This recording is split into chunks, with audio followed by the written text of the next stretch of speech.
Broadcasting live from the Business RadioX studios in Atlanta, Georgia, it's time for Atlanta Business Radio. Brought to you by OnPay, Atlanta's new standard in payroll. Now, here's your host. Lee Cantor here, another episode of Atlanta Business Radio, and this is going to be a good one. But before we get started, it's important to recognize our sponsor, OnPay. Without them, we couldn't be sharing these important stories. Today on Atlanta Business Radio, we have Jason Marlowe with Market House. Welcome, Jason. Hey, Lee. How are you? I am doing well. I am so excited to learn what you're up to. Tell us a little bit about Market House. How are you serving folks? Well, we are a creative agency. We're based here in the metro Atlanta area. We've been around for 10 years, but we are kind of like a new generation of marketing and design agencies. We're completely remote. I work out of the Grayson and Lawrenceville area. My partner's up in the Gainesville and Cumming area, and we have a team that spreads from Monroe and Gainesville up to Chattanooga. So we're kind of spread out all over the place, but we serve the people of metro Atlanta and Georgia and beyond. Now, you used the word design agency. Can you explain what that means? Yes. So we serve clients who are in need of branding, whether they're coming for the first time to develop their company right out of the gate. They've got a name and a passion and a plan, and we help them create an actual physical look and feel to the brand. We develop a story around it. Or if you have a company that is ready to be rebranded, they've been around for a while and something's changed or they just need a fresh look, we'll step in to help them redevelop the brand. But we also serve clients who need ongoing support. So you're talking about where we outsource design, and we do it all in-house. So we have a team of designers with print media and digital media, web design, copywriting, kind of the whole sphere there to help and serve businesses. Now, if you're an existing company, what's kind of a symptom that maybe your brand does need a refresh? Because I think a lot of times, people have a brand they decide on early on, and then it is what it is, and they kind of stop thinking about it. But are there some signals that you should be paying attention to when it comes to branding that you should say, hey, maybe we do need a refresh? Yeah, I think that for a lot of folks, when people are really not connecting with the brand, because let's take one step back. Brand, one of the things that people don't really get is that brand is more than just like a logo. A lot of people are like, oh, well, can you do my brand? And they just expect some basic logo package. But really, brand is the whole voice, right? The whole presence of your business. And when people just aren't connecting with your company and your business, maybe it's time to really reconsider that voice that you're using when you're speaking with customers. Maybe your audience and your customer base has changed. Maybe they've gotten older, maybe they've gotten younger, maybe they have different interests.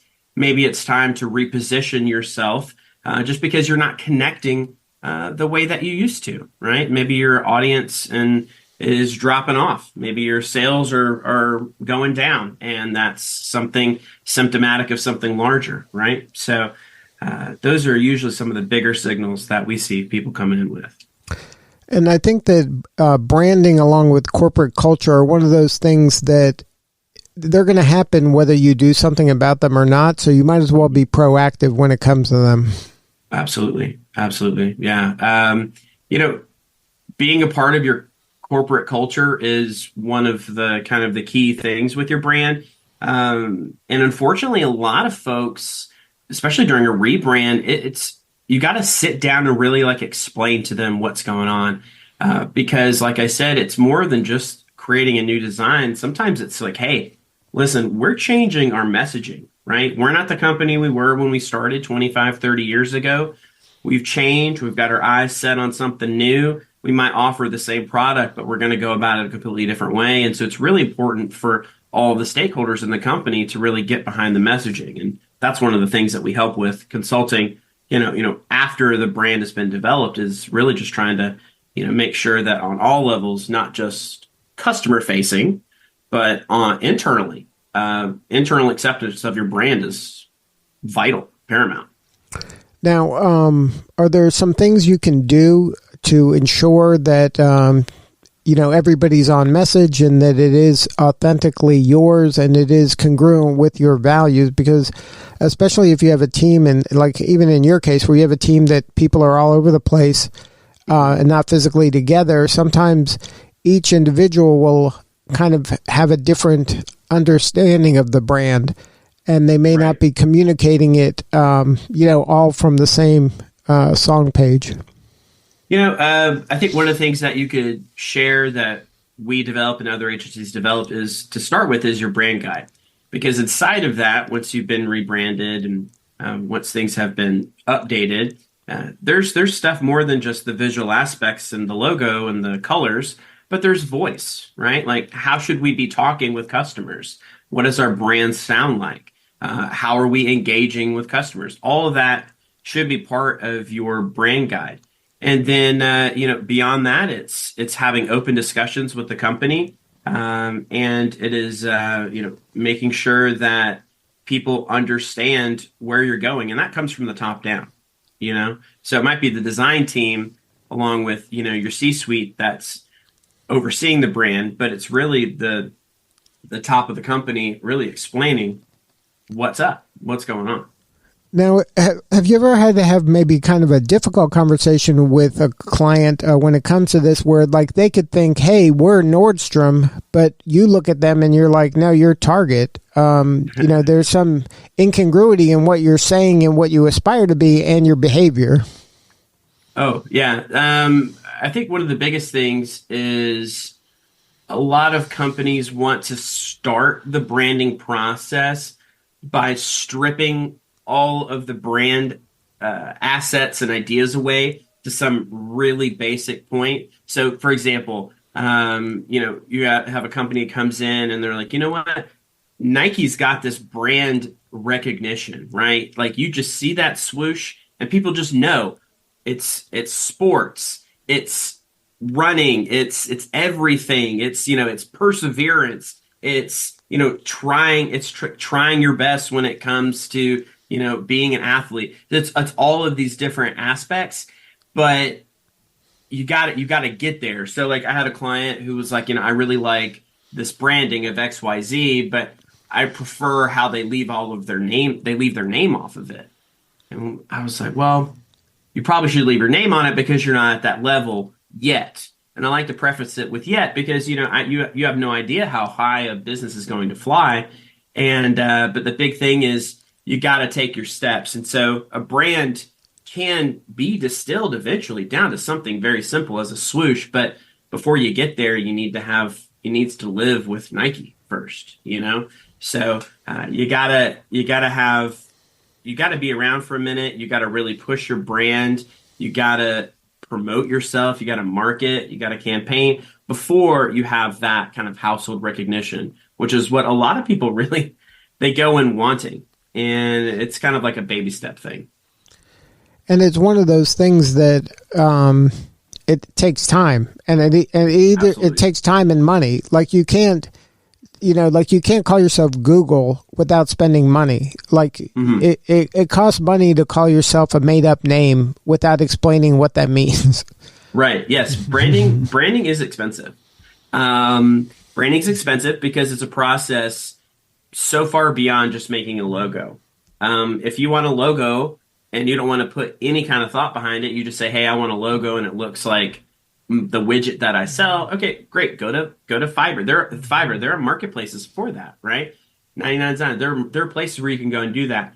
But if you want to think about your target audience, if you want to do competitor research, if you want to develop an actual brand around what you're creating, you got to do the work. And that's not, unfortunately, that's not cheap. And, we're not talking about breaking the bank, but, you have to put some money down to get to where you're going. And it's kind of like, my mom has said this my entire life. She's an entrepreneur. And she always has told me the way it starts is the way it goes. And that's literally a phrase that I think about probably once a week, because it's all about doing it right out of the gate. and then you set yourself up for success in the future. And unfortunately, a lot of people try and skip the steps when they're starting a business, they're bootstrapping, and there's things you can cut corners on, but developing the voice and the face of your business is not something that I would cut the corners on. You know what I mean? Right, because it's foundational. Everything is going to build on that. So if you screw that up, you're going to have a problem. Exactly. Now, who is the ideal client for you? Are you working with large enterprise organizations? Do you work in certain industries? Is there kind of an ideal customer profile for your firm? Yeah. So, we used to go after everybody, right? Big companies, little companies, medium sized. But, after a while, we're kind of settling into the lane that we really enjoy. I love working with nonprofits and, companies that are on a bigger mission. Those companies like religious organizations. We work with several of those throughout the state. Medium-sized businesses. Small and medium-sized businesses are kind of our forte. I'm not going after some huge company. I mentioned Nike earlier. That's not my audience. I don't think I could fly with them. But I think for small and medium-sized businesses who understand the need for solid design and marketing and the power that it can have to elevate your business and to grow and to create the life that you want. I think for those companies, that's where we really fly. Are you sometimes their first kind of agency that they hire, that they've kind of tried things on their own and now they've kind of graduated to the level where they need outside eyes on their work? Actually, yes. That's a great question. You seem like you've been doing this for more than a minute. Yes, that's actually nail on the head.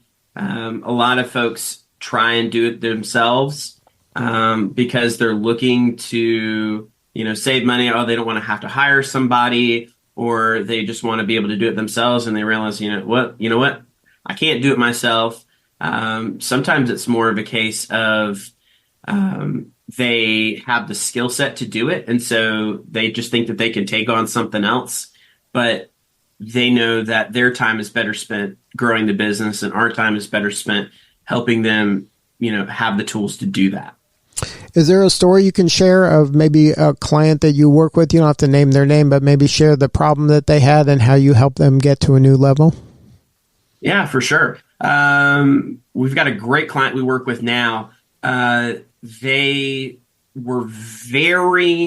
have a ton of child companies and individual divisions, but they were all incredibly insulated, right? So this hand didn't know what this hand was doing and vice versa. And they were creating a lot of marketing materials and content and websites that were very disjointed. Nothing looked like anything else. And it was just a very muddy brand. It was a great brand, but all of their materials and outreach were very muddy. And one of the things that we've helped them do over the last, I think, 2 years at this point is start to develop cohesion across all of those. So, we've been tackling it one website at a time, one booklet at a time, one social media post at a time. Is really just going like, what is the brand? How should we communicate? Making sure that we're always using, always referencing the brand guide. Everything is on point and consistent. And helping them create consistency is one of the big things that I can hang my hat on that we've worked for them for over the years. Now, is there a piece of advice you can give kind of a smaller firm when it comes to their brand or their design or even their marketing, something actionable that they can do today that would make a difference tomorrow? A couple things. One thing is make sure that you set a budget. I talk to every business I work with. I feel like at one point or another, never has a defined budget, even if it's just something. And I understand going into it, a lot of people are like, well, I don't know how much it costs. But it should never be this kind of song and dance between the business and the agency. The agency, like ourselves and others, we're better suited to do the best by you, to do right by you, to be good custodians of your budget if we know what we're working with. And it's just, it wastes time. It's a very frustrating process trying to suss out, what's your spend like? That's one of the big ones is, actually sitting down and looking at your budget and to see what you can spend.